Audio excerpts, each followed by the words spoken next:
So, Mark chapter 12, verse 41.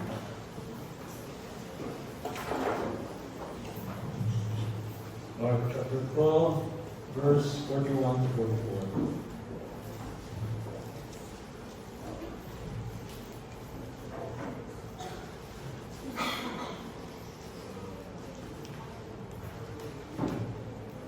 Story of Jesus and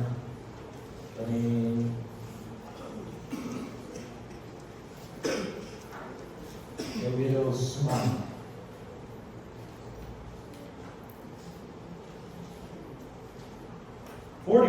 Verse 41, you're there?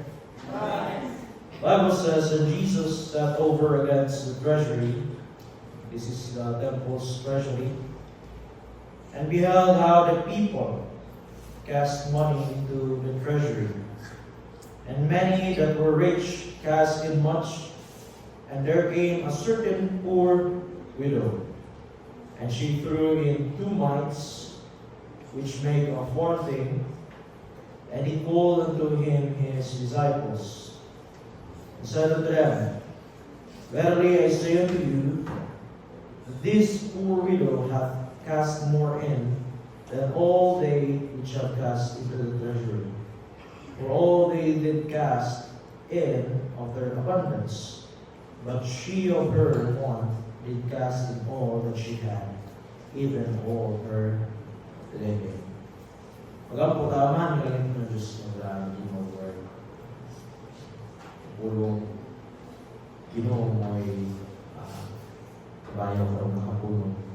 Yung pulong Lord, ng wali, and pray to God, so the heart's correct. I pray, Lord, and each and every one is here, Lord, humble heart. Lord, I pray, you bestow upon the power of the Holy Ghost to God, teach properly, Lord, and Lord. Pray, Ginoo, ikaw, ay may lagi mo sa nagpapusan. Jesus, name we pray. Amen. Amen.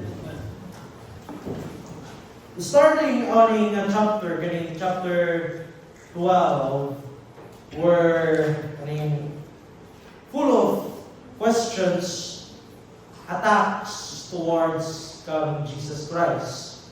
So, kailangan na sa chapter, gi-atake na or di-question na ang authority ni Jesus Christ, and then di-question ang kaning tribute. Naman diriya sa verse 15, kaning, why tempt ye me, bring me a penny that I receive. Kaning 17, ingon, render to Caesars the things that are Caesars, and to God the things that are God's. So, dili po nga chapter, i-question ang resurrection. Verse number 18, yato mga Sadducees, which is a subsect of Jews, nga dili mo to resurrection. Ilang i-challenge si Jesus Christ may tungod aning knowledge niya about the resurrection. And then, ang verse 28, gi-question sa mga scribo, sa mga scribes, kaning the first commandment.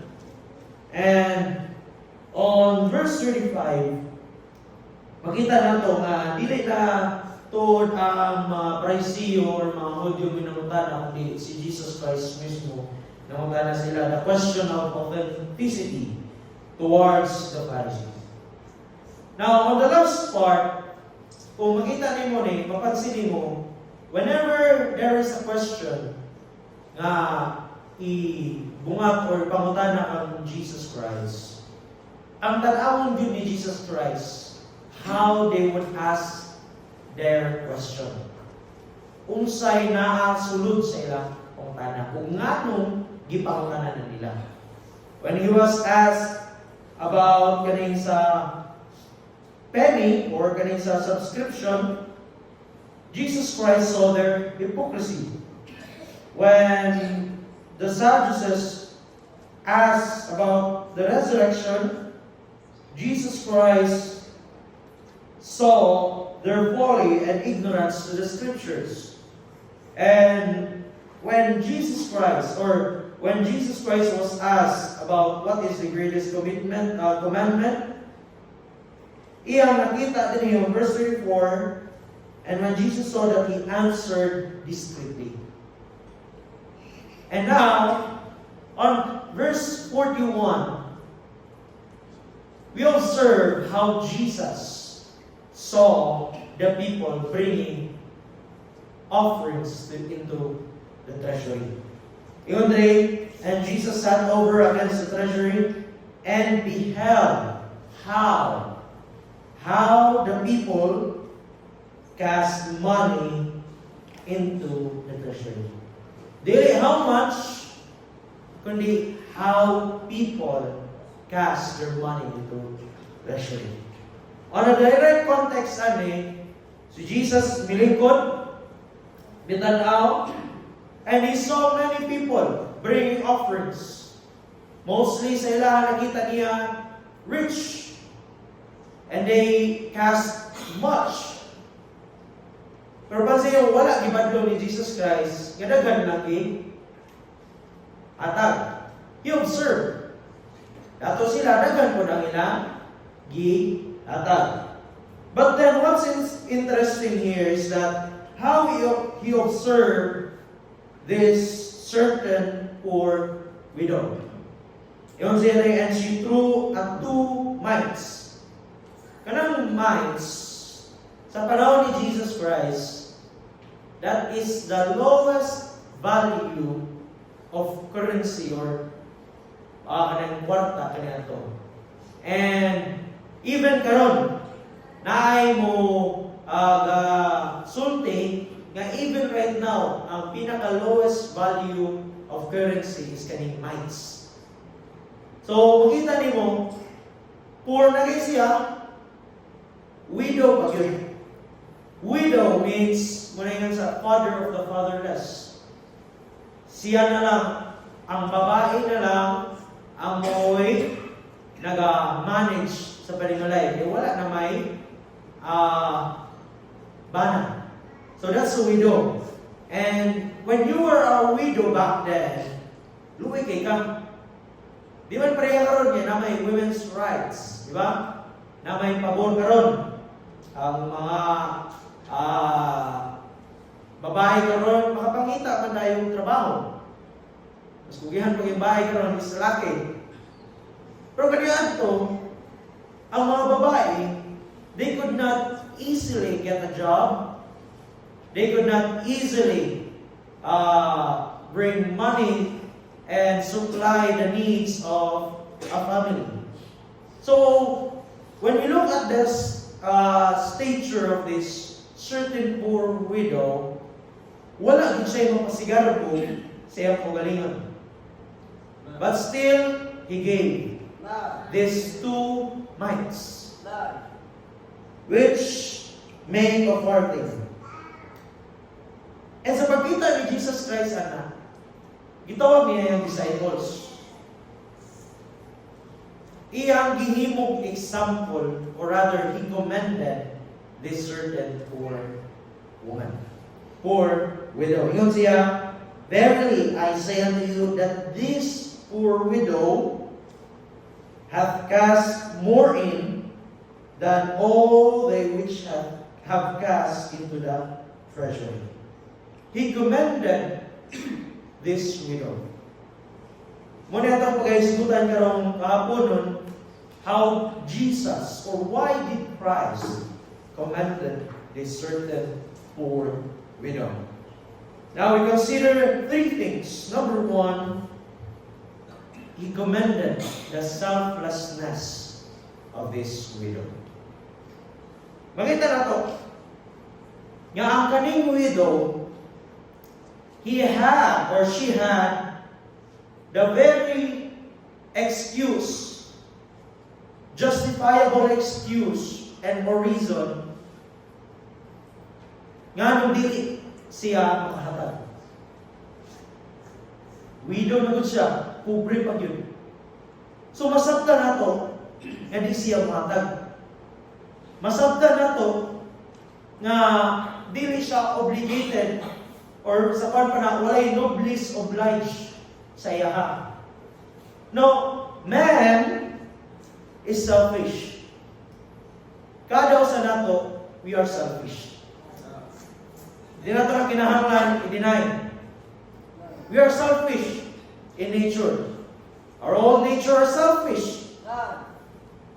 Munang naipanuntiyon niya si Krista. Dili magpalupig sa ubang tao. We tend to take care first of ourselves. Diba? In every situation, imog yung una-unaon, unsay may kuhanan. In every dealings, unsay makuhanan. Magkaon. Simple ka magkaon. Diba? Di ko palupig kung wala yung huwag una-una din. Selfish. People are selfish. In fact, Christians nowadays are selfish. Kung sa mga kinaiya nga selfish Christians. You know, when we do not go outside and bring the gospel to the people who are in need, we are selfish Christians. Kanang kita-kita na din ba? Wala tayo effort nga mo catch o kaning mga kalag. Okay na tani. There's no need nga kanang wato pa ta dito. Musulti pa ta. That's a selfish attitude to a Christian. Amen?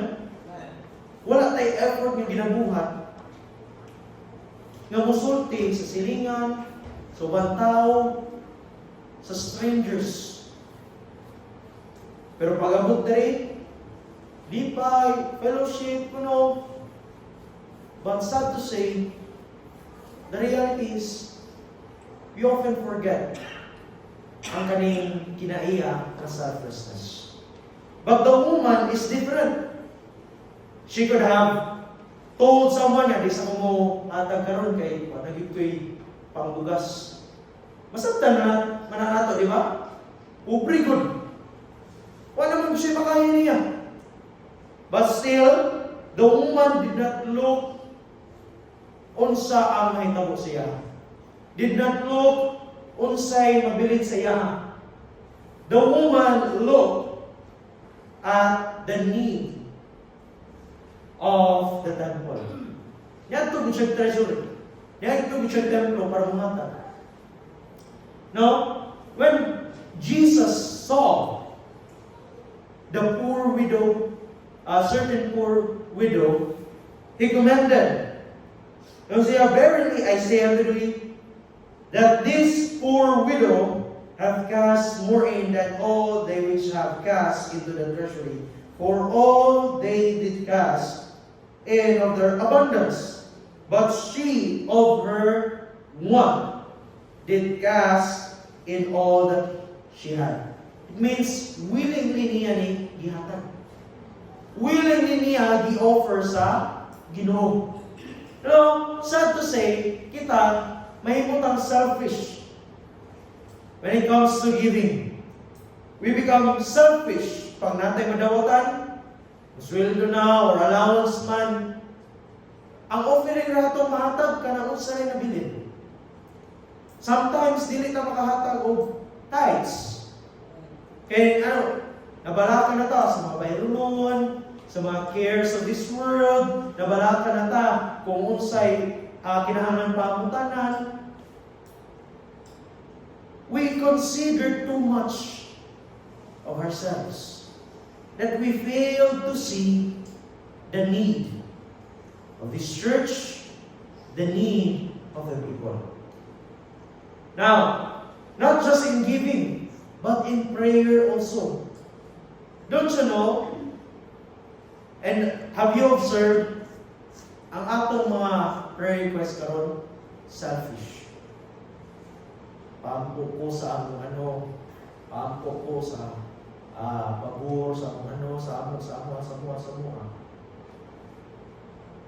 And lest we pray, Pastor, amputa sa mga missionaries. Pastor, amputa sa mga simbahanan karon. Pastor, ampuan na to ang mga lugar nga mawalihan. Pastor, ampuan ako nga maluwas kong anting, akong lola, akong mama. Pastor, on Philippians chapter 2, verse 3 and 4, gipahimangnuan ta ni Apostol Pablo ani. Philippians chapter 2, verse 3 and 4.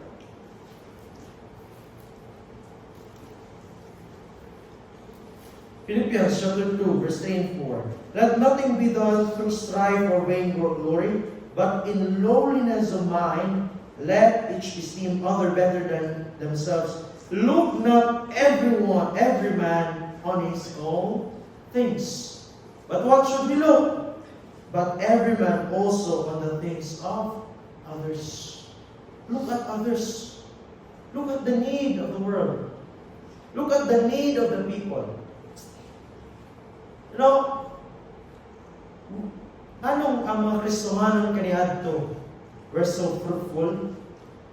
We're so zealous. It's because they prayed selflessly. Kapila nga, gibalik-balik na Apostol Pablo. Philippians chapter 1, verse number 4, for you all.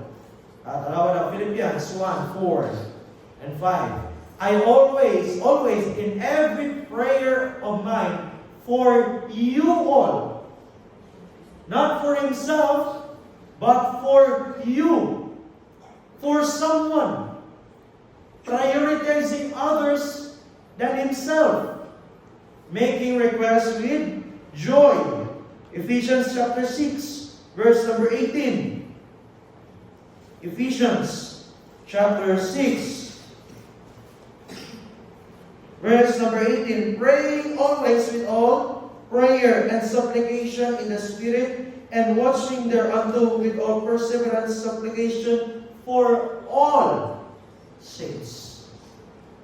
Now, it's not a bad thing to pray for your problem. It's not a bad thing to pray sa imong mga panginahanglan. It's good. Amen? There's nothing wrong about that. Makita nato sa itong teksto, waman gibadlong ni Jesus Christ ang katong naghatag og daghan. But the point is, who did He commend? Katong naghatag selflessly. Those who are selfless. Those who put others rather than himself. Those who put Christ firstly and foremost than himself. On Luke chapter 10, verse number 2. Luke chapter 10, verse number 2. Therefore said he unto them, the harvest truly is great, but the laborers are few. Pray ye therefore the Lord of the harvest, that he would send forth laborers to his harvest. Pray for the harvest. Pray that someone can win souls. Pray that other people get saved. Pray that other people get invited in the church. Pray for the brethren. Pray for one another. Romans chapter 12, verse 10, kindly affection one another. And Galatians chapter 5, verse 15, serving one another. So Jesus commended this selfless attitude. He did not rebuke someone who gave more. It's good. But most importantly, and more importantly, be selfless in our giving, in our prayer, in our actions. Be considerate to other people. Be patient to other people. Be patient with the weak. Be patient with the newborn babes. Help them. Teach them. So that they may also teach others also. Secondly, Jesus commended her sacrifice. Jesus commended her sacrifice. Verse number 44. 44.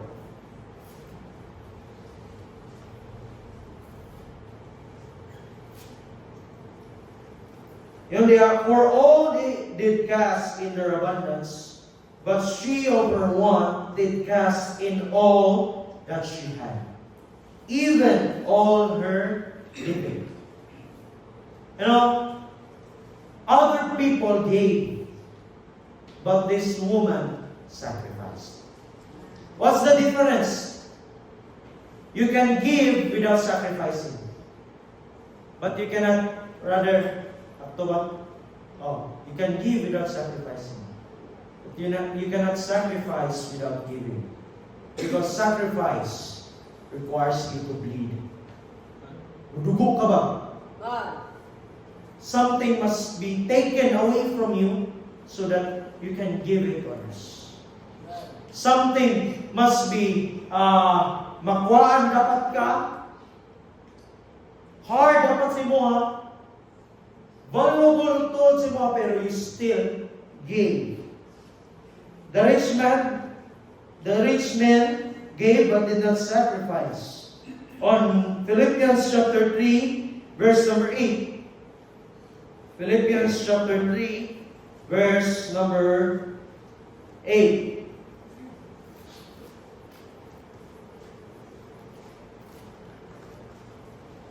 Yet doubtless I count all things but loss for the excellency of the knowledge of Christ Jesus my Lord, for whom I have suffered the loss of all things, and do count them as dung, that I may win Christ. You know, only few are able to sacrifice for someone. Itaw we give unsa ray sobra. Unahon nato ang atoa. And then we give, Lord, muhatag ta, pero sobra na. That's the sacrifice. That's ito nga charity. Charity ba dili karon? Na ay mga donations, yan. Pero sobra. Sacrifice requires you to give even if it hurts. Jesus Christ sacrificed Himself. It hurts. Di ko to siya gusto. Sakit ko to para niya. Lisod ko to para niya. Bago niya. But thy will be done. Pero kita, pag naay panginahanglan ang atong igsoon sa pagtuo, nakadungog na ta. Gitandog na ta, but sadly, and sometimes mag-ibabaw akong selfishness. I think about, when I talk about selfishness tonight, is that we consider more ourselves than them. Be willing to sacrifice. Be willing to sacrifice for God. Sacrifice your time. Di ba mga commitment karon? Kanang kung unsa na ay bakante ni mga oras. Di ba? Kung unsa na ay spare time nimo. Kung unsa na ay spare money nimo. Kung unsa na ay spare na ability nimo. Muna lang ang ihatag. We do not sacrifice more for God. Pero kaning woman, though wala na siya iyahang mabilin, gamay, nagagugyan ng 2 months. Saan yung palit mo? Parang sparrow, 2 farthings doon ang sparrow niya. Hindi ko kayo namahan. Barato na ko na. Kaya ito. Kaya ka na mines, sa 2 ka mines mo sa farthing. Susunod yun nga, kung saan na kayo ikaw na yung poor widow? Kung saan na kayo kasupply sa inyong panimalay? Kung saan na kayo ibuhin niya siya pugalingon? But still, that did not hinder her to give something for God, even if it hurts. She was not afraid to lose things for Christ. Unlike sa mga Kristohan karon, unlike sa tuwa, when it comes to commitment, mahadlok ta. Mahadlok ta mo hatag dako. Mahadlok ta mo commit of more time. Ano? Because makulbanta ko. Napabatay makakamon niya, napabatay mga eskwela, Makulbaan ka nga, mugamay ang oras sa iyong panarbaho. Makulbaan ta nga mugamay mawala ang iyong luso. Makulbaan ka nga, mugamay na lang ang iyong income. Or, if you are a student, makulbaan ka nga, mugamay mong grado. Kulbaan ka nga, masuko ang iyong maestro, kawa na kulbaan nga, masuko ang Ginoo. Makulbaan ta sa ubang tao. But we fail to see how greater and big God is. It is a commendation of sacrifice, and lastly, it is a commendation of sincerity. Jesus commended her sincerity. Even all her living. So about the best, nothing in part, whole. Dili compartmentalize ang iyong paghatag, kundi totality. Sincerely, she gave all her best. And what does this mean? Iyan ang gisunod yun, or na-apply niya ni iyong pulong sa Diyos. 1 Corinthians chapter 16 verse 14, let all things done with charity. All things dito. All na ginasiyahan.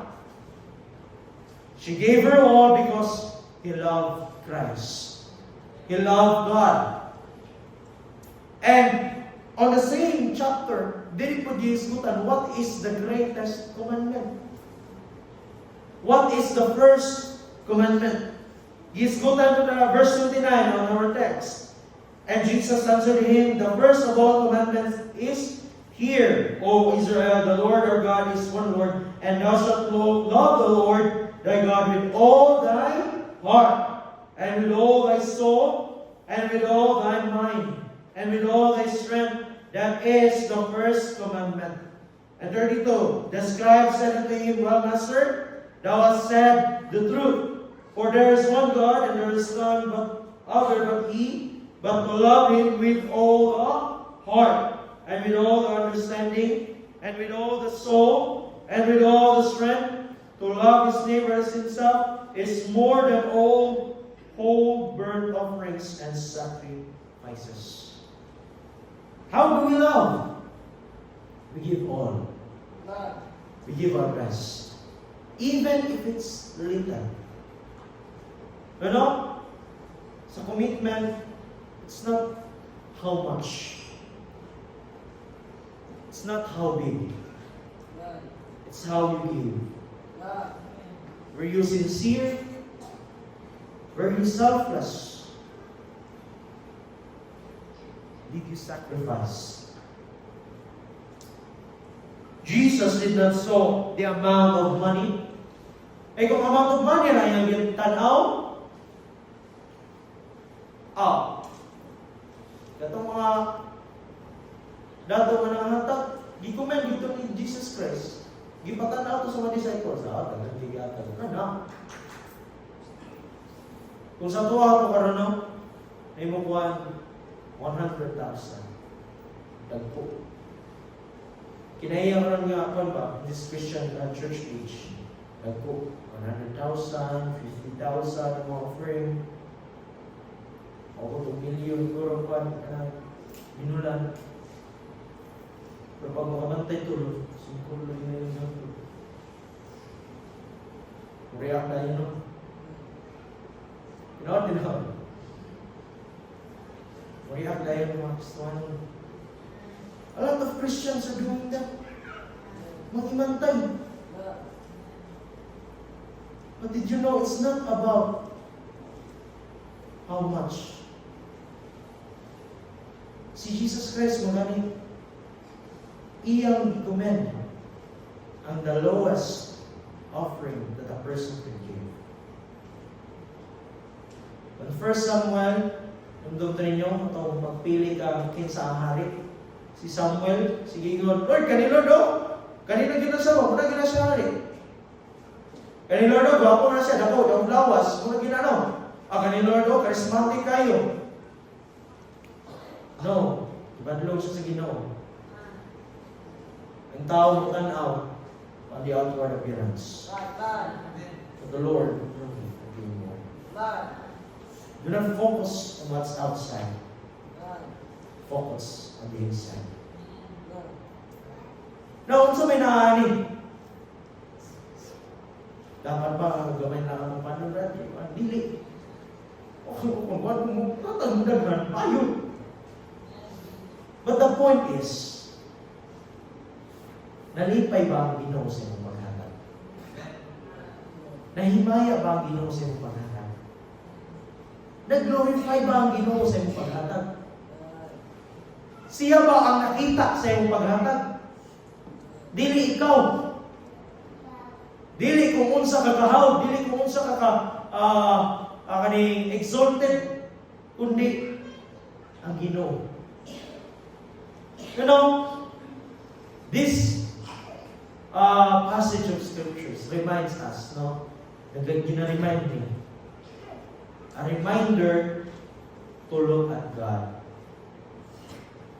To look how big God is. It is a challenge to give more for God. It is a challenge to give sincerely. It is a challenge whenever we give, whenever we commit, whenever we do the ministry. It is a challenge of examination. A challenge of sincerity. A challenge of selflessness. And a challenge of sacrifice. Do not limit God. Ang times na mo kuminta, magunahuna ta kung unsay makaya nato, dili kung unsay makaya sa Ginoo. We do things kung unsay makaya nato, dili kung unsay makaya sa Ginoo. We look at things sa atong capability, but we do not look how capable God is. Sama pa sa famous kanta, little is much when God is in it. It's not about what you have. It's not about how big you have. And also, it's not about how small you have. It's about your sincerity, your faith towards God. So we ought to, imo na ito ng goal ba? Reach for that commendation. Diba mo na? Or, kasi mo, kabulahan sa poor widow. Blessed yung poor widow. Ano? Si Jesus Christ mismo ang i-commend sa iya. Ang i-praise sa iya. Ang murag pareha ni Job, ipanghambog siya sa iyo. Look at my servant Job. Pareha na ba? Tapos sa panahon, look at my servant Vince. Look at my servant James. Look at my servant Christine. Look at my servant. Panghambog ka sa Ginoo. Katubangan sa tanas. And there's nothing more walay makalabaw ana nga commendation. Walay lain makalabaw ana nga praise o pagdayo. Kay si Jesus Christ mismo nagdayo sa inyo. Nahimala. Siya mismo na please. When God is pleased, it means it's true. It means it's genuine. It means it's sincere. So we ought to reach for that kind of goal. Ako po dapat malipay ko lang sa Ginoo. Ako po dapat makomend ko sa Ginoo. Makomend ko sa Ginoo. It's not a bad thing. Bad thing na napamoy ka dapat makomend na kung pastor. Kaya nagtanaw na sa tao. Dapat makomend ko ni Ikuan at Tikuya. Hawad kay ko. Dapat makomend ko sa ubang tao. Iliba kay sila. That's where it goes wrong.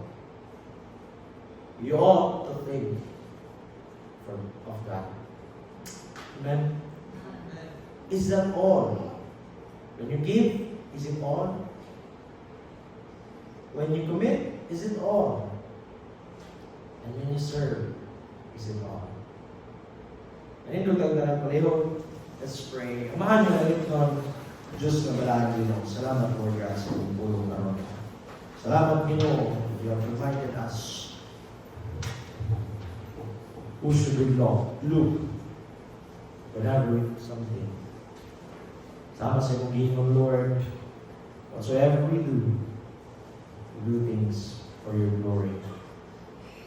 And who, sa isang kinsa mo glory, let him glory, God.